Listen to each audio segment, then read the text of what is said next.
प्रिय श्रद्धालुओं, जय श्री कृष्णा, जय श्री राम, जय श्री राधे राधे, जय श्री महाकाल। इस वीडियो में आपको श्रवण कराएंगे चंद्रमा आदि ग्रहों की गति का, शिशुमार चक्र का तथा राहु मंडल आदि का वर्णन। भगवान नारायण कहते हैं, नारद, इसके बाद अब चंद्रमा आदि ग्रहों की अद्भुत गति का वर्णन सुनो। इनकी गति से ही मनुष्यों को शुभ और अशुभ समय का परिज्ञान होता है। जिस प्रकार कुम्हार का चाक घूमता है, तब उस पर बैठे हुए चींटे आदि कीड़े भी घूमते ही हैं। फिर इन घूमने वाले कीड़ों की एक दूसरी गति भी होती है, क्योंकि उस चाक पर ये कीड़े एक स्थान पर नहीं रहते, इधर उधर चला फिरा करते हैं। इसी प्रकार राशियों से उपलक्षित काल चक्र के अनुसार सुमेरु और ध्रुव को दाहिने करके घूमने वाले सूर्य प्रभृति प्रधान ग्रहों की गति एक दूसरे भी दृष्टिगोचर होती है। इनकी वह गति नक्षत्र पर निर्भर करती है, अतः जब एक नक्षत्र समाप्त होकर दूसरा आ जाता है, तब इनकी गति में भी परिवर्तन हो जाता है। ये दोनों गतियां परस्पर अवरुद्ध हैं। सर्वत्र के लिए यही निर्णय है। वेद और विद्वान पुरुष, जिन्हें जानने के लिए सदा उत्सुक रहते हैं, वे ही अखिल जगत के आधार आदि पुरुष भगवान नारायण संपूर्ण प्राणियों का कल्याण करने के लिए जगत में घूमते हैं। साथ ही कर्मों की शुद्धि के लिए अपने वेदमय विग्रह को 12 भागों में विभक्त करके बसंत आदि 6 ऋतुओं में समुचित रूप से गुणों की व्यवस्था करते हैं। वर्णाश्रम धर्म का पालन करने वाले संपूर्ण पुरुष निरंतर वेद की आज्ञा के अनुसार छोटे अथवा बड़े कर्म का संपादन करके श्रद्धापूर्वक योगों के साधनों द्वारा इन सूर्य रूप भगवान नारायण की उपासना करते हैं। जो ऐसा करते हैं वे वहीं सुगमता से कल्याण के भागी बन जाते हैं। यह सिद्धांत है। ये भगवान सूर्य संपूर्ण प्राणियों की आत्मा हैं। धोलोक और पृथ्वी लोक के मध्य भाग से इनकी गति होती है। ये काल चक्र पर स्थित होकर चलते हैं। 12 महीने वर्ष के अंग हैं। मेष आदि राशियों से इनकी प्रसिद्धि है। सूर्य क्रमशः इन 12 महीनों को भोगते हैं। एक महीने में 2 पक्ष होते हैं, शुक्ल और कृष्ण। पितृमांस से यह एक दिन और रात कहलाता है। सौरमांस से 2.25 नक्षत्र कहते हैं। सूर्य जितने समय में वर्ष के छठे भाग को भोगते हैं, उसे विद्वान पुरुष ऋतु कहते हैं। यह ऋतु वर्ष का अवयव कहलाता है। सूर्य आकाश मार्ग में होकर जितने समय में स्वर्ग और पृथ्वी सहित सारे आकाश मंडल का चक्कर लगा जाते हैं, उस समय को वर्ष जानना चाहिए। वर्ष 5 प्रकार के कहे गए हैं: संवत्सर, परिवत्सर, इडावत्सर, अनुवत्सर और इदवत्सर। समय की गति जानने वाले पुरुषों का कथन है कि सूर्य सदा समान रूप से नहीं चलते। इनकी चाल कभी मंद, कभी तीव्र और कभी शम हो जाती है। वेदव्यासी भगवान आगे कहते हैं, नारद, अब चंद्रमा आदि ग्रहों की गति का प्रसंग सुनो। ऐसे ही चंद्रमा भी चलते हैं। सूर्य की किरणों से चंद्रमा 1 लाख योजन ऊपर है। उन्हें औषधियों का स्वामी कहा जाता है। सूर्य के एक वर्ष के मार्ग के ये 2 पक्षों में, 1 महीने के मार्ग को 2 सवा 2 दिनों में और 1 पक्ष के मार्ग को 1 दिन में पार कर जाते हैं। यूँ तीव्रगामी चंद्रमा निश्चित रूप से भूचक्र में भ्रमण करते हैं। ये क्रमशः पूर्ण होती हुई कलाओं से देवताओं को और क्षीण होती हुई कलाओं से पितरों को स्वाभाविक ही प्रसन्न करते रहते हैं। वे अपने पूर्व और उत्तर पक्षों के द्वारा देवताओं के दिन और रात का विभाजन करते हैं। समस्त जीवों के प्राण और जीवन यही है। 30 मुहूर्त में ही ये नक्षत्र को भोगते हैं। इनकी कलाएं 16 हैं। इनको अनादि श्रेष्ठ पुरुष कहा जाता है। मनोमय, अन्नमय, अमृत धारा और सुधाकर ये इनके नाम हैं। देवता, पितर, मनुष्य, सरीसृप और वृक्ष आदि प्राणियों के प्राणों का पोषण करना इनका स्वभाव है। अतः ये सर्वमय कहलाते हैं। चंद्रमा के स्थान से 3 लाख योजन ऊपर नक्षत्र मंडल है। ये नक्षत्र अभिजित को लेकर 28 माने जाते हैं। भगवान ने इन्हें काल चक्र में बांध रखा है। मेरु पर्वत को दाहिने करके ये भ्रमण करते हैं। नारद इन नक्षत्रों से 2 लाख योजन ऊपर शुक्र रहते हैं। ये शुक्र सूर्य के साथ साथ चलते हैं, कभी पीछे हो जाते हैं तो कभी आगे। इनकी भी 3 प्रकार की गतियां हैं, शीघ्र, मंद और सम। प्राणियों के लिए प्राय ये अनुकूल ही रहते हैं। इन्हें शुभ ग्रह कहा जाता है। मुने ये भार्गव वर्षा के विघ्नों को दूर करते रहते हैं।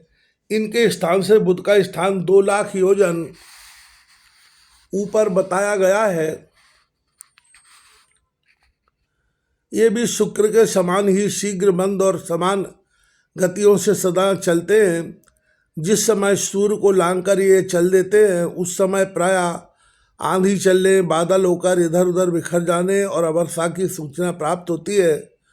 बुध से 2 लाख योजन ऊपर मंगल रहते हैं। यदि ये बकरी ना हो तो एक एक राशि को 3-3 पक्षों में भोगते हैं। देवर से यों 12 राशियों में मंगल का भ्रमण होता है। अमंगल सूचक होने के कारण प्राय सबके लिए यह ग्रह अनिष्ट ही होता है। मंगल से 2 लाख योजन ऊपर बृहस्पति रहते हैं। यदि ये बकरी ना हो तो एक राशि में वर्ष भर रहते हैं। ये प्राय विप्र कुल के अनुकूल रहते हैं। बृहस्पति से 2 लाख योजन ऊपर भयंकर शनि का स्थान है। यह घोर ग्रह कहलाता है। सूर्य इसके पिता है। यह एक एक राशि में 30-30 महीने तक भ्रमण करता है। यूँ इसके द्वारा संपूर्ण राशियाँ भोगी जाती हैं। कालज्ञ पुरुषों का कथन है कि यह ग्रह प्राय सबके लिए अनिष्टकारक है। नारद इससे 11 लाख योजन ऊपर सप्तर्षियों का मंडल बताया गया है। ये सप्तर्षिगण संपूर्ण प्राणियों का कल्याण करते हैं। ध्रुवलोक की, जिसे विष्णुपद कहा जाता है, प्रदक्षिणा करते हैं। नारद सप्तर्षियों के स्थान से 13 लाख योजन ऊपर उत्तम ध्रुवलोक है। इसे विष्णुपद भी कहते हैं। महान भागवत श्रीमान ध्रुव यहाँ रहते हैं। इनके पिता का नाम उत्तानपाद है। सारा जगत ध्रुव को मस्तक नमक झुकाता है। इंद्र, अग्नि, कश्यप और धर्म ये सब मिलकर इनको देखते हुए अत्यंत सम्मान के साथ निरंतर इनकी प्रदक्षिणा करते हैं। ये ध्रुव कल्प भर में प्राणियों के जीवन का आधार बनकर इस लोक में विराजते हैं। काल कभी सोता नहीं। इसके वेग को सब नहीं देख सकते। इस प्रभावशाली काल से प्रेरित होकर ग्रह, नक्षत्र आदि सभी ज्योतिर्गण निरंतर घूमते रहते हैं। परमेश्वर ने ध्रुव को स्तंभ के रूप में नियुक्त कर रखा है। देवताओं से सुपूजित ये ध्रुव स्वयं अपने तेज से प्रकाशित रहते हैं। जिस प्रकार खलियान के खंभे में बंधे हुए बैल चारों ओर घूमते हैं, उसी प्रकार इन भगड़ आदि समस्त ग्रहों की भी गति है। काल चक्र में नियुक्त होकर ये क्रमशः भीतर और बाहर घूमते रहते हैं। ध्रुव का आशय केवल वायु की प्रेरणा से पूरे कल्प भर ये इस प्रकार चक्कर लगाते हैं जैसे बाज आदि पक्षी आकाश में विचर रहे हों। यूँ चक्कर काटने वाले संपूर्ण ग्रहों का प्रकृति और पुरुष के सहयोग सुलभ है, अतः इनकी कृपा से ये जीवन भर नहीं गिरते। नारद कुछ लोग जो भगवान श्री हरि की योग माया के आधार पर स्थित इस ज्योतिष चक्र का शिशुमार के रूप में वर्णन करते हैं, उन्हें वो कहते हैं यह शिशुमार कुंडली मारे बैठा है। इसका सिर नीचे है। इसकी पूंछ के अग्रभाग में इन उत्तानपाद कुमार ध्रुव का आसन है। पूंछ के मूल भाग में पवित्र आत्मा प्रजापति, अग्नि, इंद्र और धर्म देवताओं से सत्कृत होकर विराजते हैं। दाता और विधाता पूंछ के अंत में तथा सप्तर्षिगण कटी भाग में शोभा पाते हैं। यह शिशुमार दाहिनी ओर अपने शरीर को मोड़कर बैठा है। उत्तरायण वाले 14 नक्षत्र इसके दाहिने भाग में हैं। दक्षिणायन वाले नक्षत्र इसके वाम भाग में सुशोभित है। नारद लौकिक शिशुमार भी जब कुंडली मारकर बैठता है तब उसके दोनों पार्श्व भाग में समान संख्यक अवयव रहते हैं। वैसे ही स्थिति वहाँ भी समझ लेनी चाहिए। इसके पृष्ठ भाग में आज बीथी, संज्ञक नक्षत्र अर्थात मूल, पूर्वाषाढ़ और उत्तराषाढ़ में 3 नक्षत्र हैं। उधर में आकाशगंगा है। बाएं और दाहिने कटि प्रदेश में पुनर्वसु और पुण्य है। पिछले बाएं और दाएं पैरों में आद्रा और आश्लेषा का निवास है। बाईं और दाहिनी नासिकाओं में अभिजित और उत्तराषाढ़ नक्षत्र रहते हैं। देवर से इसके वाम और दक्षिण नेत्रों में श्रवण और पूर्वाषाढ़ का स्थान है। धनिष्ठा और मूल दाहिने और बाएं कानों में रहते हैं। मुने दक्षिणायन के मघा आदि जो 8 नक्षत्र हैं वे वाम पार्श्व की हड्डियों के स्थान में हैं। इसी प्रकार उत्तरायण के 8 नक्षत्र इसके ठीक विपरीत क्रम से दक्षिण पार्श्व की हड्डियों के स्थान पर है। शतभिषा और ज्येष्ठा दाहिने तथा बाएं कंधों की जगह है। ऊपर की ठोड़ी में अगस्त का, नीचे की ठोड़ी में यमराज का, मुख में मंगल का और जनेन्द्रियों में शनि का निवास स्थान कहा गया है। ककुद पर बृहस्पति, छाती पर ग्रहराज सूर्य, हृदय में भगवान नारायण तथा मन में चंद्रमा विराजते हैं। दोनों स्तनों में दोनों अश्विनी कुमारों का तथा नाभि में शुक्र का स्थान कहा जाता है। प्राण और अपान में बुध तथा गले में राहु एवं केतु रहते हैं। ऐसे ही सभी अंगों में और रोमकूपों में नक्षत्र मंडल कहे गए हैं। नारद भगवान विष्णु का यह सर्वदेवमय दिव्य विग्रह है। संयमशील पुरुष प्रतिदिन सायंकाल के समय मौन रहकर यत्नपूर्वक इस रूप का ध्यान करें तथा ध्यान करते समय मंत्र का जाप भी करना चाहिए। जो मंत्र आपको अच्छा लगे उस मंत्र का जाप करें। ओम नमः शिवाय का जाप कर सकते हैं। हरे राम राम राम हरे हरे, हरे कृष्ण कृष्ण कृष्ण हरे हरे, इस मंत्र का भी जाप कर सकते हैं। ओम नमो भगवते वासुदेवाय नमः, इस मंत्र का भी जाप कर सकते हैं। श्री शिवाय नमस्तुभ्यम, इस मंत्र का भी जाप कर सकते हैं। राम राम का भी जाप कर सकते हैं। सीताराम का भी जाप कर सकते हैं। राधा कृष्ण का भी जाप कर सकते हैं।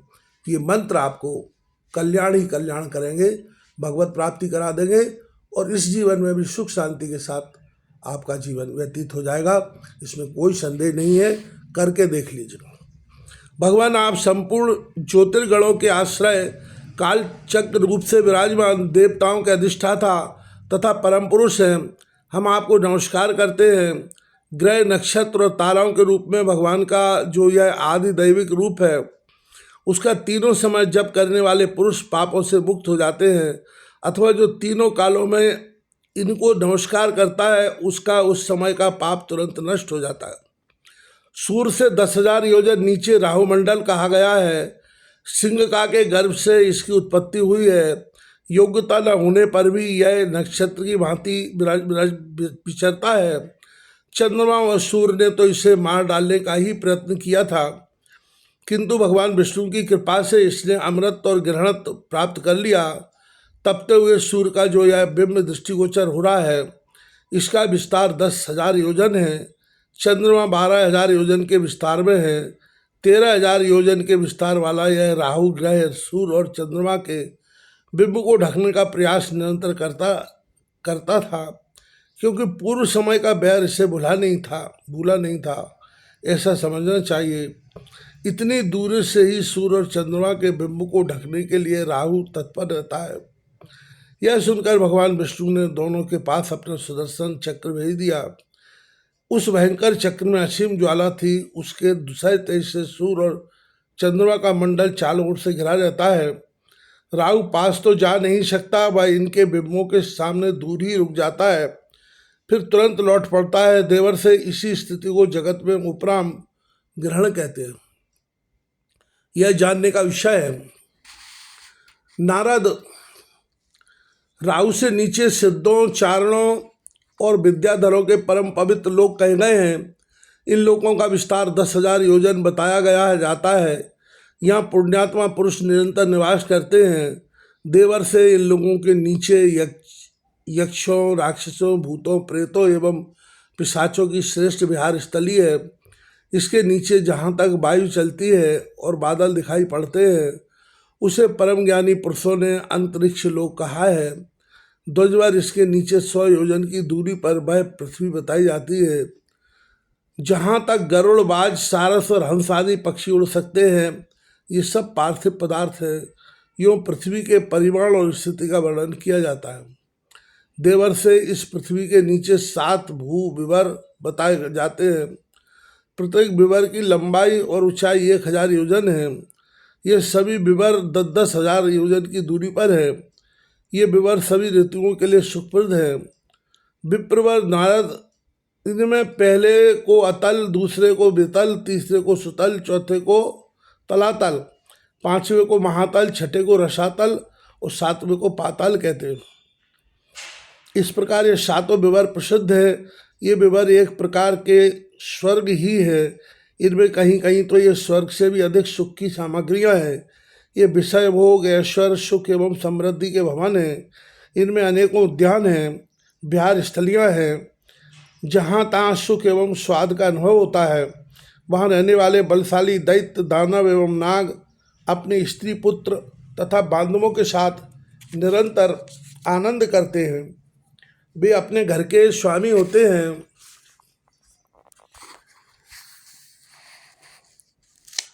अनुचरों एवं सहृदयों का समाज उनके पास रहता है। ईश्वर की कृपा से उनकी प्रायः कोई कामना अधूरी नहीं रहती।